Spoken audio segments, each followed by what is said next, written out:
Welcome back. We continue to the verdict, our continuous coverage of the 2019 elections. Indeed, one of the elections gone, as done and dusted, and we're waiting for the next one, the governorship elections. But the verdict continues, and so far we've been discussing setting an agenda for the government. We've had several guests that have come to talk about the things that need to be done, restructuring and all of that. So we want to focus now on specifics. This time we're talking about the economy. Understand? Yes, the economic agenda, one very important thing that affects, everybody, will affect Nigerians.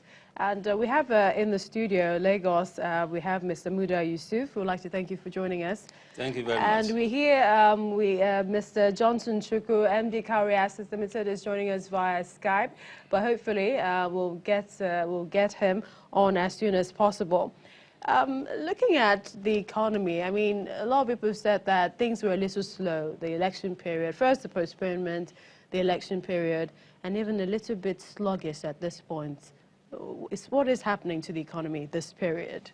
Well, at this time, naturally, investors are generally very cautious because there is a lot of uncertainty in the air. We are not sure exactly what will happen. First, in terms of the outcomes of the election. Secondly, in terms of the responses to the outcomes. You're also not sure about what will happen to policy. Because no matter how you look at it, it's still a form of transition from one regime to the other. Even if it is the same party, it's still a transition. And sometimes, when you have such transitions, policies can change. Sometimes, even some key principal officers in some key ministries could also change. And we have seen instances where even the change of some of this personnel has affected some investment decisions. So it's a time to be cautious, to manage risk. It's a risk management thing. So that is why there seems to be a slowdown in the tempo of economic activities and in the momentum of investment. So it's a question of being cautious to see better clarity. Now, with the outcome of the elections, at least the uncertainty will begin to diminish. Okay. People will begin to strategize. You now begin to build your business model around this situation that has crystallized. But how much strategy will they put in place? Looking at, the person who is now president-elect was there the last 4 years, which is still in progress until May 29. It's a question of looking. I mean, we have seen this government in place for over 3 years, going to 4 years. And we have a fair idea of, if you like, something like its economic philosophy, its mindset as to how the economy should be managed. Sometimes, those of us in the private sector may have one issue or the other about the style, about the policy, about some institutions. But generally, we have a fair idea as to the disposition of the administration as far as policies are concerned. We'll be looking at tax, we'll be looking at tariff, we'll be looking at energy policy, we'll be looking at trade policy, all those issues. You can easily predict that this is where it stands. But clearly, there will be need for some engagement because it is not as if all the policy measures that have been in place in the last 4 years will be the kind of thing that the private sector would like to see. So that is the essence of engagement. Because it is when you engage with practitioners in business, that is when you know what kind of policies should actually be in place. So there should be engagement at a fairly global level or macroeconomic level to look at some of these cross-cutting issues. There should also be engagement at the level of the sectors, sectoral engagement. That is why we have ministries. We have Ministry of Agri, we have mines, solid minerals, you have industries. This is supposed to be their function. You engage on sectoral basis with those who are investors in this sector. And you're able to put your fingers on the key issues affecting these sectors. So we need to see more of that. And I must admit that under the present administration, there has been a very robust engagement framework, especially with the vice president. You know, the vice president is is the leader of the economic team under this administration. On a quarterly basis, he meets with the private sector, and there we engage and put a lot of issues on the table. But we'd like to see more of that at sectoral level, so that sector-specific issues can be addressed. What is affecting demand investor in ICT is different from what is affecting demand in agriculture, or demand in entertainment, or demand in mining and all of that. So this is the way to deal with it. And we should have a very broad mindset or view of the economy. Because one of the things I've observed in the last couple of years is that when we talk about economy, there is a lot of focus, almost with the exclusion of other sectors, on agriculture, on manufacturing, on solid minerals. We need to look at the economy with a broader view, in a much broader perspective. Because all the other sectors are bringing something to the table. They are bringing revenue to the table. They are creating jobs. So it is good to have, because, the service sector is accounting for over 50% of our GDP. And that is reflecting in the revenue that they contribute to government.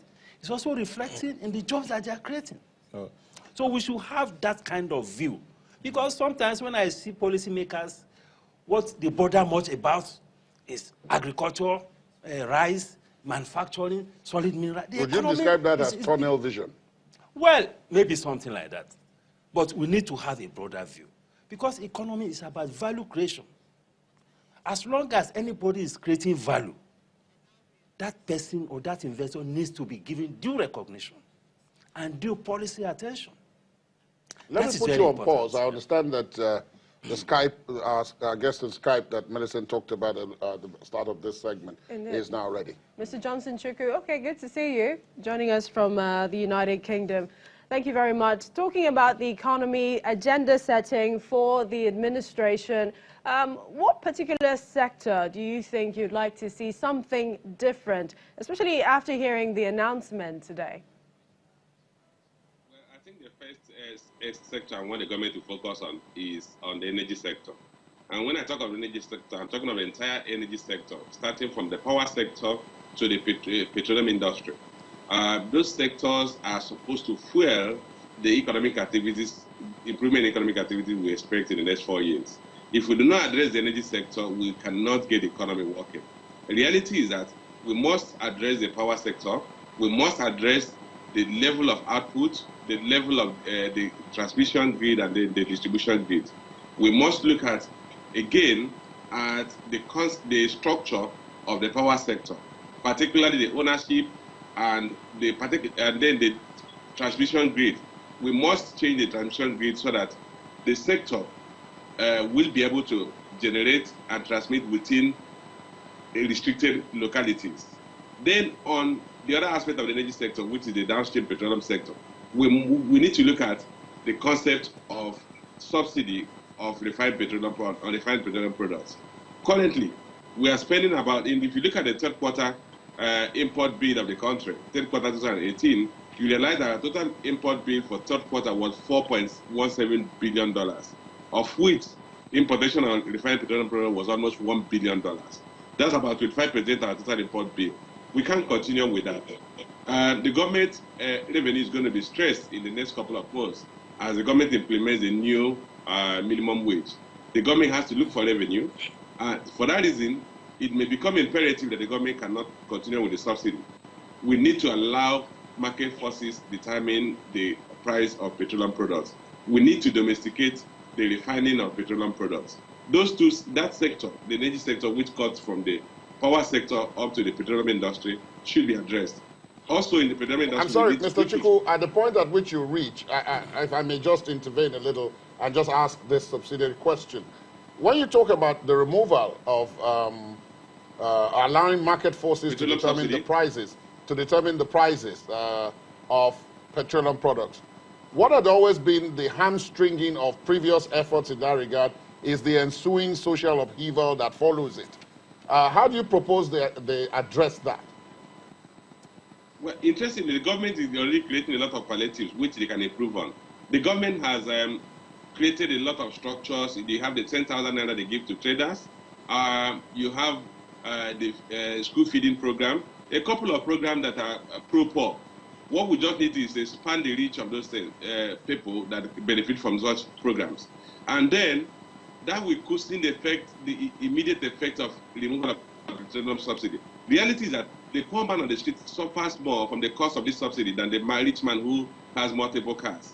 Because the money that would have been saved from the petroleum subsidy would have gone to infrastructure, improving the healthcare, educational standard, and improving the reach of some of these key social infrastructure are not being done today because the money is going to subsidy. And the people who ultimately benefit from this subsidy are those who have vehicles.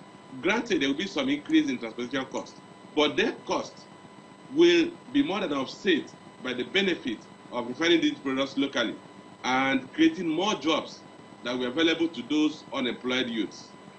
Ultimately, there will be some pains that will interim pains, but in the medium to long term, the economy will be better off for it, the society will be better off for it. Thank you very much, Mr. Chukwu. Coming back to Lagos. Now, Mr. Yusuf, you talked about sectoral specific interventions. In Mr. Chukwu's last conversation, he's focused on the energy subsector, and he said what he'd like to see. For industry, let's put it that way, broad, that subsector, what are their major concerns going forward? Yes, before I take that, let me address this energy thing, because it's very critical. Our revenue in the budget, about 50% of that is coming from oil and gas sector. So that sector is a very, very critical sector of the economy. Now, but practically all our refineries are not functioning. Our import bill on petroleum and kerosene, on petrol and kerosene, is about $12 billion annually, in the last couple of years.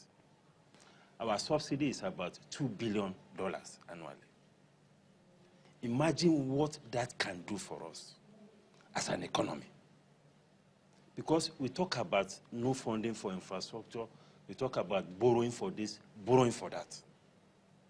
If only we can get our refineries to work, it will bring a lot of relief to this economy.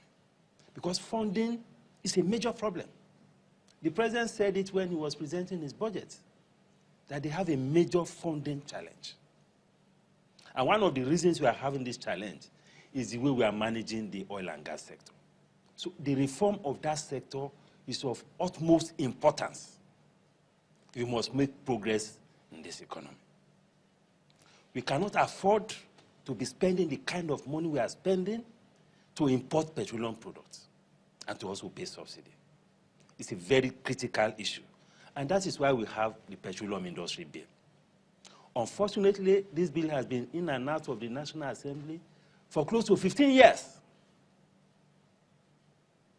Partly because of some vested interests that don't want the kind of reform that should take place.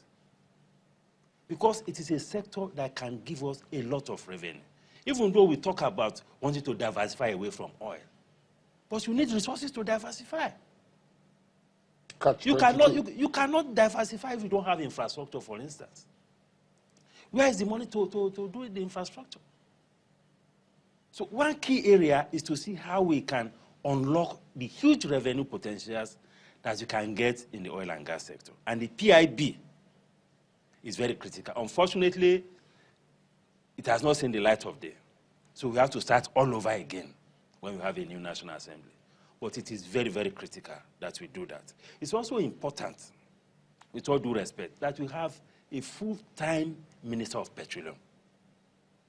So that you can have somebody who's a professional, who is focused on that sector, and who can be easily held accountable. Don't we have a full-time Minister of Petroleum? No, the President is the Minister of Petroleum. But there's a Minister of State. Minister of State, no, it's not the same thing.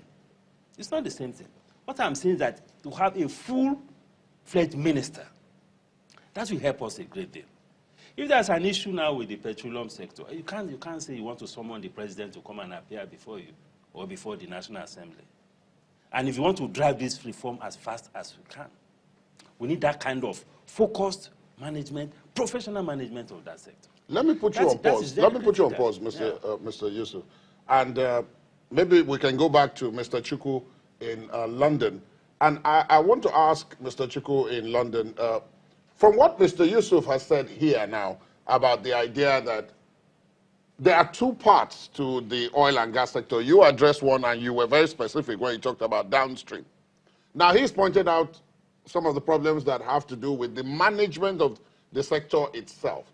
Do you agree with that? Exactly. You know, the reason why the petroleum industry bill came into limelight in the first place was to address the entire value chain of the petroleum industry, which would address the upstream, the midstream, and the downstream. Today, when we talk of deregulation, we are basically talking of the downstream sector. But the upstream sector, there is little investment. You must have heard that Ghana said by 2025 or 2030 that they would overtake Nigeria in terms of crude production, because more and more investment is coming into the Ghanaian petroleum industry. Today, minimal investment is coming to the Nigerian petroleum industry because the legal and commercial framework to attract investment is not clear, because we've not been able to pass that piece of legislation that will define the commercial framework, the legal framework for that sector. Secondly, the government investment in that sector doesn't seem to be generating as much revenue, as much benefit as it should. The government should reconsider its continuous investment on the current joint venture arrangement we have today. If you look at, we have a model or proof of concept that the government can adopt. Look at the liquefied natural gas model, and the government should come up with a model in the upstream sector that will replicate what we have in the LNG industry. That year in, year out, Nigeria gets benefits of dividend. I'm not sure if anybody has ever heard of dividend coming from Nigeria's investment in the joint venture arrangements. So we have an upper queue funding and management structure in that sector we need to refine, which is why the petroleum industry bill was brought to play, but unfortunately has not seen the light of the day. So we need to reform the petroleum industry right from the upstream to the midstream or then to the downstream sectors. But what is to happen to it? What is to happen to it while we are doing this reform? Interestingly, there's never, you're not going to have a frozen industry or an industry where you put on a pause. The reality is that if you look at even the piece of legislation that has been passed, unfortunately has not been passed into law, with the petroleum industry governance bill, that redefines the governance structure of that industry. It does not, you are going to see a transition that will allow for continuous play in the industry. But unfortunately, that none of those things have come into place. Even that PIBG, Petroleum Industry Governance, PIGB, has not been signed into law. There are several elements of that law which the government wants to now break into pieces and pass, so as to avoid the fact that we've tried to pass a very comprehensive legislation we are not able to pass. The government has now need to go back and look at that. That's on the petroleum industry. Several other industries or sectors will also require immediate reform. For me, I think there has to be a lot more rigor in the government economic plan and economic management. Currently, we are not seeing the kind of economic growth we expect in this economy. Interestingly, we've achieved some level of macroeconomic stability in terms of exchange rate, inflation rate, and interest rates. We need to go beyond that. We need to stimulate those sectors of the economy that have prospect of growing very fast. Look at the telecommunication sector. Look at the manufacturing sector, the agri sector. These are sectors that have both huge potential of growth that could lead to improvement in the overall standard of living of the country. All right. Well, we'd like to thank you, Mr. Johnson. We'll come back to you, Mr. Johnson Chukwu, and Mr. Muda Yusuf. We're talking about setting the agenda and looking at the economy. And also, we've asked you to send us pictures or videos, hashtag my expectations, and Twitter at us at Channels TV, hashtag the verdict, hashtag 2019 elections, and the verdict. All right, hashtag my expectations. The verdict will return shortly.